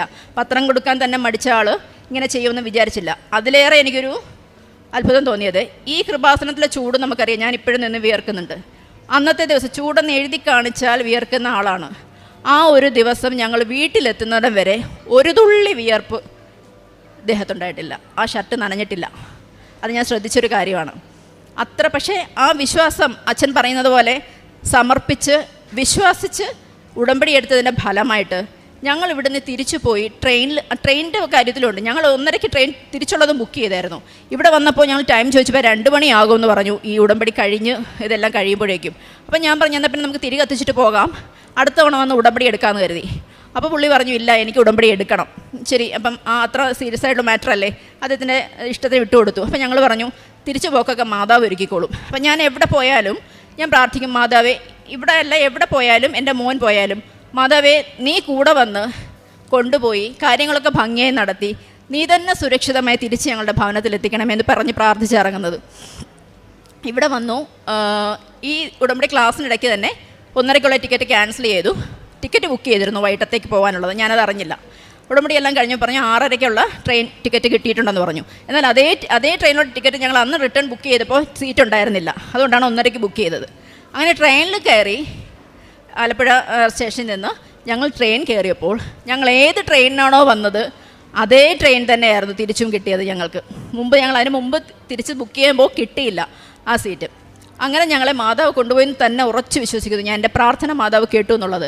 അങ്ങനെ ആ ട്രെയിനിൽ കയറിയ സമയത്താണ് ഹസ്ബൻഡിന് ഈ കേസിനെ പറ്റിയുള്ള ഡീറ്റെയിൽസ് എടുക്കാനായിട്ട് ഒരാളെ ഏൽപ്പിച്ചിരുന്നു. അദ്ദേഹം വിളിക്കുകയും ഈ കേസ് പണ്ടേ കഴിഞ്ഞതാണ്, അതിനെപ്പറ്റി ടെൻഷൻ ആവണ്ടെന്ന് പറഞ്ഞു. അങ്ങനെ ഞങ്ങൾ പോയി. പക്ഷേ ട്രെയിനിൽ കയറിയതുകൊണ്ട് തന്നെ, അല്ലെങ്കിൽ അപ്പം തന്നെ എനിക്കത് സാക്ഷ്യം പറയണമെന്നുണ്ടായിരുന്നു. കാരണം ഉടനടി പരിഹാരം അച്ഛൻ പറഞ്ഞ ആ ഒരു വാക്ക്, ആദ്യം ഉടമ്പടി എടുത്ത ഞാനാണെങ്കിലും അതെന്നെക്കാളും ഇപ്പോൾ വിശ്വാസവും പ്രാവർത്തികമാക്കുന്നതും എൻ്റെ ഹസ്ബൻഡാണ്. അതിൻ്റെ ഫലം തന്നെയാണ് ആ ഉടനടി പരിഹാരം കിട്ടിയത്. അപ്പോൾ ഞങ്ങൾ എന്നിട്ട് പിറ്റേന്ന് ഓഫീസിൽ പോയിട്ട് എന്നെ വിളിച്ച് പറയുകയാണ്, എടി ഇനി ഈ കേസിനെ പറ്റി ഡീറ്റെയിൽസ് അറിഞ്ഞു, ഇതിനി വിളിക്കില്ല എന്ന്. ഞാൻ എന്താണോ ഇവിടെ നിന്ന് പ്രാർത്ഥിച്ചത് മാതാവിനോട്, അത് തന്നെയാണ് ഞാൻ കേൾക്കുന്നത്. ഈ കേസ് ഇനി വിളിക്കില്ല. ആ കേസ് 10 വർഷം മുമ്പ് നടന്ന കേസ് തന്നെ ഇപ്പോൾ വീണ്ടും കൊടുത്തതാണ്. പക്ഷെ അത് 10 വർഷം അന്നത്തെ കേസിൽ തന്നെ കോടതി വിധി വന്നിരുന്നു. ഈ കേസിൽ ഇനി ഒരു നിയമ നടപടിയും പാടില്ല എന്നുള്ള വിധി ഓൾറെഡി ഉള്ള കേസായിരുന്നു. ഒരു വൈരാഗ്യത്തിൻ്റെ പേരിലായിരിക്കും, എന്താണെന്നത് ഇപ്പോഴും അറിയില്ല. കാരണം ആ ക്ലയൻറ്റുമായിട്ട് ഇപ്പോൾ ഒരു കോൺടാക്റ്റ് ഇല്ലാത്തതുകൊണ്ട് അതിൻ്റെ ഡീറ്റെയിൽസ് എടുക്കാൻ പറ്റിയിട്ടില്ല ഇതുവരെ. പക്ഷേ എന്തായാലും ആ കേസ് ക്ലോസ് ആയിട്ടില്ല. അതാവുമ്പോൾ ഹസ്ബൻഡ് സാക്ഷ്യം പറയും. ഈ ഒരു വിഷയം ഞാൻ മാതാവിന് പ്രാർത്ഥിച്ച പോലെ എന്നെയും കുടുംബത്തെയും മാതാവിൻ്റെ വിശ്വാസത്തിലേക്ക് വരാനായിട്ട് മാതാവും തിരുക്കുമാരനും വെട്ടിയ അല്ലെങ്കിൽ തെളിച്ച വഴി മാത്രമാണെന്ന് ഞാൻ ഉറച്ച് വിശ്വസിക്കുന്നു. എൻ്റെ ഹസ്ബൻഡ് ഇപ്പോൾ പത്രം കൊടുക്കും, വെറുതെ കൊടുക്കുകയല്ല, ആളുകളോട് നിന്ന് സംസാരിച്ച് വെയിൽ കൊണ്ട് കാറെടുക്കത്തില്ല, സ്കൂട്ടർ എടുത്ത് പോവും. വെയിൽ കൊണ്ട് വിയർത്ത് ഓരോരുത്തരും പറഞ്ഞ് മനസ്സിലാക്കി കൊടുക്കും. ഞങ്ങൾ അങ്ങനെ കൊടുക്കാറുള്ളൂ. ഇപ്പോൾ ഏകദേശം എല്ലാവർക്കും കൃപാസനം പത്രം ഉണ്ട്, അറിയാം. അപ്പം വെറുതെ കളയാൻ ഞങ്ങൾ തരില്ല എന്ന് പറയും. വായിക്കാനും സൂക്ഷിച്ചു വെക്കാനും ആണെങ്കിൽ നിങ്ങൾ വായിക്കുക. വായിച്ചിട്ട് വിശ്വാസമുണ്ട്. നമുക്കെല്ലാവർക്കും പ്രശ്നങ്ങളുണ്ട്. അപ്പോൾ അങ്ങനെ എന്തെങ്കിലും പ്രശ്നം നമ്മളെ കൊണ്ട് തീർത്താൽ തീരത്തില്ല ഉള്ള അനുഭവങ്ങളോ അല്ലെങ്കിൽ ഉണ്ടെങ്കിൽ അതിൽ നിങ്ങൾക്ക് ഉടമ്പടി എടുക്കുകയോ അത് നിങ്ങൾ സാക്ഷ്യം കേട്ട് നിങ്ങൾക്ക് തീരുമാനിക്കാം. വചനങ്ങൾ കേൾക്കുക, അച്ഛൻ്റെ ടോക്ക് കേൾക്കണം എന്നൊക്കെ ഞങ്ങൾ പറഞ്ഞാണ് ഇത് കൊടുക്കുന്നത്. അങ്ങനെ കാരുണ്യപ്രവർത്തനം ചെയ്യുന്നത് ഞങ്ങൾ കൂടുതലായിട്ട് ഫുഡ് കൊടുക്കാറാണുള്ളത്. ഞങ്ങൾ ആഴ്ചയിലും 2 ആഴ്ച കൂടുമ്പോഴൊക്കെ വീട്ടിൽ തന്നെ ഫുഡ് ഉണ്ടാക്കി ബോധികയായിട്ട് 6, 7, 10 ഫുഡ് ഞങ്ങൾ വഴിയോരത്ത് രാത്രിയിലാണ്. ഞാൻ എപ്പോഴും ഞങ്ങൾ 10 മണിയാകുമ്പോഴാണ് മിക്കവാറും പോകാറുള്ളത്. കാരണം ആ സമയത്താകുമ്പോൾ ശരിക്കും ഭക്ഷണം കിട്ടാത്തവരെ കണ്ടുകിട്ടും. അല്ലാത്തപ്പോൾ അവിടെയൊക്കെ ഇഷ്ടംപോലെ ഭക്ഷണം കൊടുക്കുന്നവരൊക്കെ ഉണ്ടല്ലോ ഇപ്പോൾ എല്ലായിടും. അപ്പോൾ അങ്ങനെ ഒരുപാട് പേർക്ക് കൊടുക്കും. വസ്ത്രം വാങ്ങിക്കാനായിട്ട് ഭക്ഷണം കൊടുക്കും. പിന്നെ ഞങ്ങൾ പറഞ്ഞിട്ട് ഉടമ്പടി എടുക്കാൻ ഒരുപാട് പേര് വന്നു. ഉടമ്പടി എടുക്കാനായിട്ട് പൈസ ഇല്ലാത്തവർക്ക് അങ്ങനെ കൊടുത്തു. ഇനിയും വരാനുള്ളവരുണ്ട്, ഉടമ്പടി എടുക്കാൻ വരുന്നവരുണ്ട്. ഇപ്പോൾ ടോക്ക് കേൾക്കും, പ്രെയർ ചെയ്യുന്നവരൊക്കെ ഉണ്ട്. അങ്ങനെയാണ് കാരുണ്യപ്രവൃത്തിയിൽ പോകുന്നത്. പ്രേക്ഷിത പ്രവർത്തനമായിട്ട് ഈ പത്രം കൊടുക്കും. പിന്നെ സാക്ഷ്യങ്ങളും അച്ഛൻ്റെ ടോക്ക്, നമ്മുടെ പ്രെയർ, ഡെയിലി ബ്രെഡ് ഞങ്ങൾ എന്നും കൂടും, മറക്കത്തില്ല, മുടക്കത്തുമില്ല. അത് ഞങ്ങൾ വാട്സപ്പിൽ സ്റ്റാറ്റസിൽ ഞാൻ ഷെയർ ചെയ്യാറുണ്ട്. പിന്നെ ഏതൊരാളെ കണ്ടാലും കൃപാസനം മക്കളെ പോലെ ഞാനും അമ്മ മാതാവിനെയും തിരുക്കുമാരനെയും കുറിച്ച് വാദോരാതെ സംസാരിക്കും. അവർ കേൾക്കുകയോ സ്വീകരിക്കുകയോ ഒന്നും ഞാൻ നോക്കില്ല. അവരെ പറഞ്ഞ് മനസ്സിലാക്കാൻ ഒരുപാട് ഞങ്ങൾ ശ്രമിക്കും. പറഞ്ഞ് മനസ്സിലാക്കി കൊടുക്കും. മനസ്സിലാവുന്നിടം വരെ ഞങ്ങൾ പറഞ്ഞും കൊടുക്കും. മനസ്സിലാകാത്തവരുണ്ട്, പിന്നെ പേടിയുള്ളവരുണ്ട്. ഹിന്ദുസായിട്ടുള്ളവരെ വിശ്വസിപ്പിക്കാൻ ഭയങ്കര പ്രയാസമാണ്. പക്ഷേ അവരെ ഞാൻ എന്താണെന്ന് വെച്ചാൽ ഞാനത് പറയുമ്പോൾ ഞാനിപ്പോൾ പൊട്ട് തൊടാറില്ല. ഇവിടുത്തെ വിശുദ്ധ തൈലമാണ് എൻ്റെ പൊട്ട്. ഞാൻ കുരിശ് വരച്ചിറങ്ങാറേ ഉള്ളൂ, പൊട്ട് ഞാൻ തൊടാറില്ല. ഇപ്പം എൻ്റെ അലമാരയിൽ പൊട്ടൊക്കെ അങ്ങനെ ഇരിക്കുകയാണ്. അപ്പോൾ അതുകൊണ്ട് തന്നെ ഞാൻ ഹിന്ദു ആണെന്ന് പറഞ്ഞാലേ പെട്ടെന്ന് അവർക്ക് അറിയുള്ളൂ. അപ്പോൾ ഞാൻ പറയാം, നിങ്ങൾ പേടിക്കണ്ട, കളയരുത്. അഥവാ ഇനി വേണ്ടാന്ന് തോന്നുകയാണെങ്കിൽ ഒരു ഗ്രോട്ടോയിൽ കൊണ്ടുവയ്ക്കണം, വഴിയിൽ കളയരുതെന്ന് പറയും. ഗ്രോട്ടോ എന്താണെന്ന് പോലും അറിയാത്തവരുണ്ട്, അവരെയൊക്കെ പറഞ്ഞ് മനസ്സിലാക്കും. അങ്ങനെ പത്രപ്രവർത്തനം, പത്ര വിതരണം ഇത് ചെയ്യും. സ്റ്റാറ്റസ് സാക്ഷ്യങ്ങളൊക്കെ പിന്നെ വാട്സപ്പിലിടും. അതൊക്കെയാണ് പ്രേക്ഷിത പ്രവർത്തനം. പിന്നെ ഉള്ളത് ജപമാല. കൊന്ത ചൊല്ലാൻ അറിയാത്ത ഞാൻ കൊന്ത ചൊല്ലാൻ പഠിച്ചു. കരുണക്കൊന്ത ചൊല്ലുമായിരുന്നു. പിന്നെ അഖണ്ഡ ജപമാല ചൊല്ലി, ബൈബിള് വായിക്കും. പിന്നെ എന്നും ഗുഡ് മോർണിംഗും. എൻ്റെ ഫ്രണ്ട്സിനൊക്കെ ഞാൻ ഗുഡ് മോർണിംഗ് ഇടുന്നത് ഫേസ്ബുക്കിലെ മിശിഹായുടെ സുഹൃത്ത് എന്ന് പറഞ്ഞിട്ടൊരു ഇതുണ്ട്. അതിനകത്തെ ആ ഫേസ്ബുക്ക് പേജിലെ വചനം, പ്രഭാത പ്രാർത്ഥന എന്ന് പറഞ്ഞിട്ടുണ്ട്. അതാണ്, ആ വചനങ്ങളാണ് ഞാൻ ഗുഡ് മോർണിംഗ് ഇടുന്നതും സ്റ്റാറ്റസ് എന്നും ഇടും. അപ്പോൾ എന്നോട് പല ഫ്രണ്ട്സും ചോദിക്കും ജീസസിനെയാണോ വിശ്വാസം. അപ്പോൾ അവരോടും എനിക്കത് പറയാനുള്ളൊരു അവസരം കിട്ടുകയാണ്. അത് ഞാൻ അവർക്ക് പറഞ്ഞു കൊടുക്കും. ഞാൻ മോൻ്റെ ഫ്രണ്ട്സായിട്ടുള്ള കുട്ടികൾക്കും അവരുടെ അമ്മമാരും മുസ്ലിംസും ഒക്കെ ഉണ്ട്. അപ്പോൾ അവരോട് പറയും, ഞാൻ ഇവിടെ ജാതിമത ഭേദമന്യേ എല്ലാവരും വരുന്നുണ്ട്, തീർച്ചയായിട്ടും വിശ്വസിക്കണം. ഞങ്ങളുടെ അനുഭവങ്ങൾ ഇപ്പം നമുക്ക് ഈ അനുഭവം ഉണ്ടായതുകൊണ്ട് ഞങ്ങളുടെ അനുഭവം ഞാൻ അതും മാതാവിനോട് പറഞ്ഞു. മാതാവേ, ഞങ്ങൾക്ക് സ്വന്തം അനുഭവം പറഞ്ഞ് ഒരാളോട് മാതാവിനെക്കുറിച്ച് പറയുമ്പോൾ നമുക്കും ഒരു ധൈര്യമുണ്ട്, കോൺഫിഡൻസ് ഉണ്ട്. അപ്പോൾ അതമ്മ എനിക്ക് തരണം എന്ന് തന്നെയാണ് പറഞ്ഞിരിക്കുന്നത്. പിന്നെ ഞങ്ങളിപ്പോൾ പ്രാർത്ഥിക്കുന്നത് അച്ഛൻ പറഞ്ഞതുപോലെ അമ്മയുടെ പ്രത്യക്ഷീകരണത്തിൻ്റെ സാക്ഷികളാക്കി, സ്ഥിരം സാക്ഷികളാക്കി ഉയർത്തണമേ എന്നാണ് മാത്രമേ ഞങ്ങൾ പറയാറുള്ളൂ. പ്രത്യേകിച്ച് ഞാനിപ്പോൾ എൻ്റെ പ്രത്യക്ഷ പ്രാർത്ഥന മറ്റൊന്നിനെക്കുറിച്ചും ആവശ്യപ്പെടാറില്ല. ഈ ഒരൊറ്റ പ്രാർത്ഥന ഞാൻ പറയാറുള്ളൂ. പിന്നെ ഞങ്ങൾ രണ്ടുപേരും, മോനും താമസിയാതെ അവൻ പറഞ്ഞിട്ടുണ്ട്, അമ്മ മാതാവ് എന്നെ വിളിക്കുന്ന ദിവസം ഞാനും വന്ന് ഉടമ്പടി എടുക്കും. കാരണം അവൻ എത്തിസ്റ്റാണെന്ന് പറഞ്ഞ് അടയ്ക്കുക, ആ ഒരു പ്രായമാണ്. LLB ഫൈനൽ ഇയർ ആണിപ്പോൾ. അപ്പോൾ അവന് ഒരു കൊന്ത കൊടുക്കണമെന്നുണ്ടായിരുന്നു എനിക്ക്, പക്ഷെ അവനത് വാങ്ങിക്കില്ല. ഞാൻ അത് മാതാവിനോട് പറഞ്ഞു, മാതാവേ, ബൈക്കിൽ പോകുന്നതാണ് അവൻ, എനിക്ക് അമ്മയുടെ സംരക്ഷണം അവന് വേണം, അത് ഉറപ്പാക്കണമെങ്കിൽ അവൻ്റെ കയ്യിൽ ഒരു കൊന്ത അമ്മ എത്തിക്കണമെന്ന് പറഞ്ഞു. ഒരു ദിവസം അവൻ വന്നിട്ട് പറഞ്ഞു, അമ്മ, എനിക്ക് എൻ്റെ ഒരു ഫ്രണ്ട് ഒരു കൊന്ത തന്നു എന്ന് പറഞ്ഞ് എന്നെ കാണിച്ചു. എനിക്ക് ആ ഫ്രണ്ടിനോട് ഞാൻ മാതാവിന് സമർപ്പിച്ച ആ ഫ്രണ്ടിനെയും പ്രാർത്ഥിച്ചു. എനിക്ക് വളരെ സന്തോഷം തോന്നി.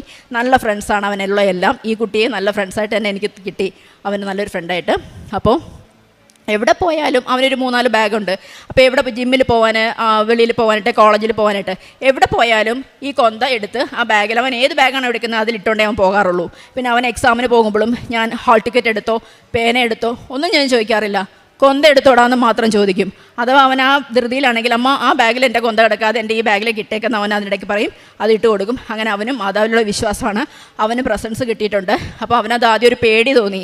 അപ്പോൾ എന്നോട് പറഞ്ഞു, അമ്മ എന്ന് ഉടമ്പടി എടുക്കാൻ നോക്കുന്നു അന്ന് എനിക്ക് എൻ്റെ സൈഡിൽ ഇങ്ങനെ മാതാവ് നോക്കി നിൽക്കുന്ന പോലെ തോന്നും, എനിക്ക് പേടിയാണെന്ന്. അപ്പോൾ ഞാൻ ഓർത്ത് ആദ്യം അവൻ തള്ളുന്നതാണെന്ന് വിചാരിച്ചത്. പക്ഷെ ഞാൻ നോക്കുമ്പോൾ ഗൂസ് ബംസ് ഒക്കെ വന്ന് അവനിങ്ങനെ ഭയങ്കര ഐസായിട്ട് തണുത്തുറഞ്ഞ് നിൽക്കുകയാണ്. അപ്പോൾ എനിക്കിങ്ങനെ കെട്ടിപ്പിടിച്ചു പേടിച്ചിട്ട്. അപ്പം ഞാൻ പറഞ്ഞു, മോനെ, നീ പേടിക്കണ്ട, മാതാവിൻ്റെ അനുഗ്രഹം നിനക്കുണ്ട്. കാരണം ഉടമ്പടി എടുക്കുന്ന ഏതൊരാളും ആഗ്രഹിക്കുന്ന ഒരു കാര്യമാണ് അമ്മ മാതാവിനെ കാണുക എന്നുള്ളത്. അപ്പോൾ നിനക്കതിൻ്റെ ഒരു ബ്ലെസ്സിങ്സ് ഉണ്ട് അമ്മ മാതാവിൻ്റെ.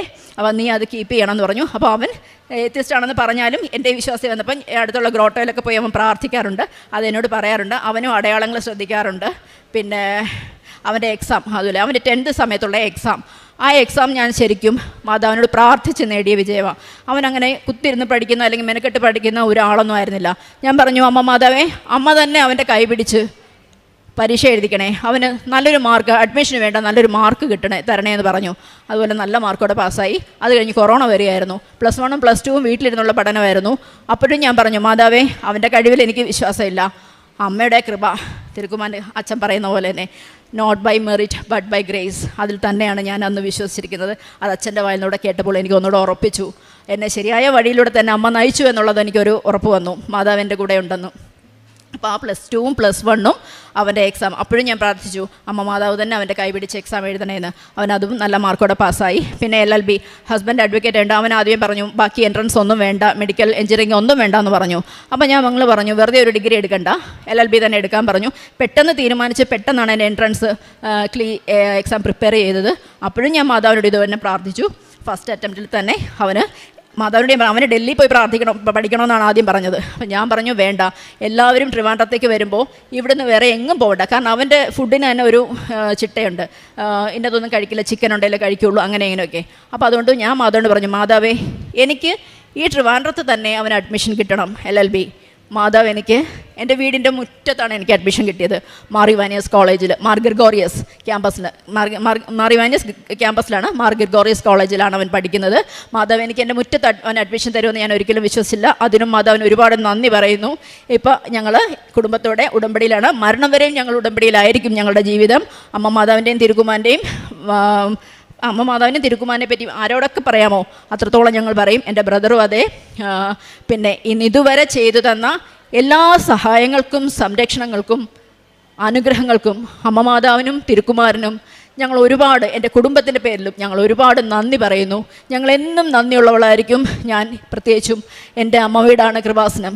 എനിക്ക് തോന്നുന്നു, ഞാൻ പറഞ്ഞിട്ടുണ്ട്, അതുപോലെ അച്ഛൻ ഡേറ്റ് എടുത്ത് പ്രാർത്ഥിക്കുന്ന കഥ പറഞ്ഞിട്ടുണ്ട്. അപ്പം ഞാൻ പറഞ്ഞു, മാതാവ് എനിക്ക് ഡേറ്റ് എടുത്തിട്ടൊന്നും ശരിയാവുന്നില്ല, എനിക്ക് അറിയില്ല, അതുകൊണ്ടായിരിക്കാം എനിക്കൊരു ഡേറ്റ് പറഞ്ഞു തരണേന്ന് പറഞ്ഞു. അപ്പോഴാണ് ഈ അടുത്തിടയ്ക്ക് അച്ഛൻ ഗോൾഡൻ സെവൻ്റെ പറ്റി ടോക്ക് ചെയ്തത്. ഞങ്ങളിപ്പോൾ ഒരു തീരുമാനം എടുത്തിട്ടുണ്ട്. ഞങ്ങളുടെ ജീവിതത്തിൽ എന്തൊരു പുതിയ സംഭവം ഉണ്ടെങ്കിലും അത് 7-ലായിരിക്കും തുടങ്ങുക എന്നുള്ളത്. അതുപോലെ ഞാൻ പറഞ്ഞു, എല്ലാ മാസവും 7-ാം തീയതി കഴിയുമെങ്കിൽ എന്തെങ്കിലും പ്രോഗ്രാം ഉണ്ടെങ്കിൽ നമുക്ക് മാറ്റിവെക്കാൻ പറ്റാത്തതാണെങ്കിൽ നമുക്ക് 7-ാം തീയതി ഇവിടെ വന്ന് എന്നെ ഇവിടെ കൊണ്ടുവരണം. എനിക്ക് എൻ്റെ അമ്മ വീട്ടിൽ കൊണ്ടുവരണം എന്ന് എൻ്റെ ഹസ്ബൻഡിനോട് പറഞ്ഞിരിക്കുകയാണ്. ഞാൻ അമ്മയും മാതാവിനും തിരുക്കുമാരനും ഒരു പ്രാവശ്യം കൂടി നന്ദി പറയുന്നുകൊണ്ട് സാക്ഷി അവസാനിപ്പിക്കുന്നു.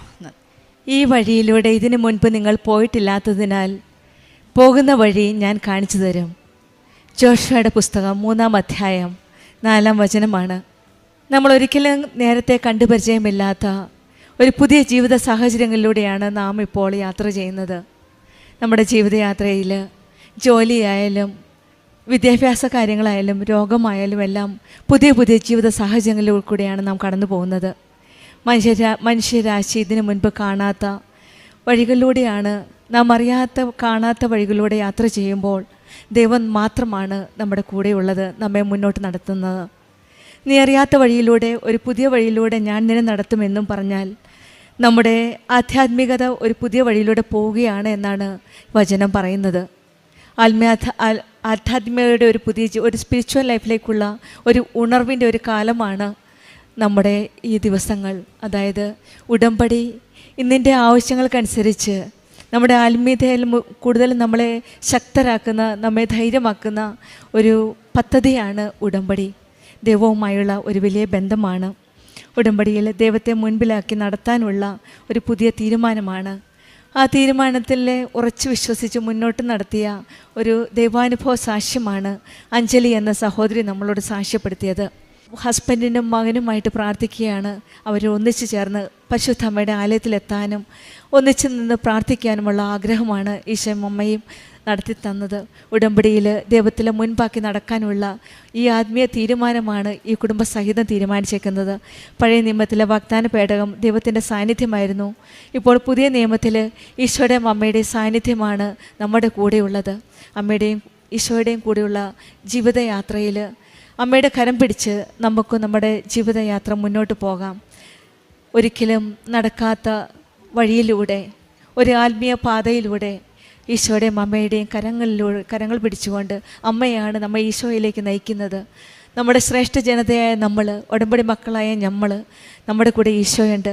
മനുഷ്യർക്ക് അസാധ്യമായത് ദൈവത്തിന് സാധ്യമെന്നാണ് ലൂക്ക് 18:27 പറയുന്ന ആ സാധ്യമായ കാര്യങ്ങൾ സാധിച്ചു തരുന്ന ആ ദൈവത്തിൻ്റെ കരങ്ങളിലേക്ക് നമ്മുടെ ഓരോ കാര്യങ്ങളും സമർപ്പിച്ച് നമ്മുടെ ഉടമ്പടി ജീവിതം കൂടുതൽ തീഷ്ണതയോടെ, ആത്മാർത്ഥതയോടെ, വിശ്വസ്തയോടെ മുന്നോട്ട് നയിക്കട്ടെ എന്ന് പ്രാർത്ഥിക്കാം.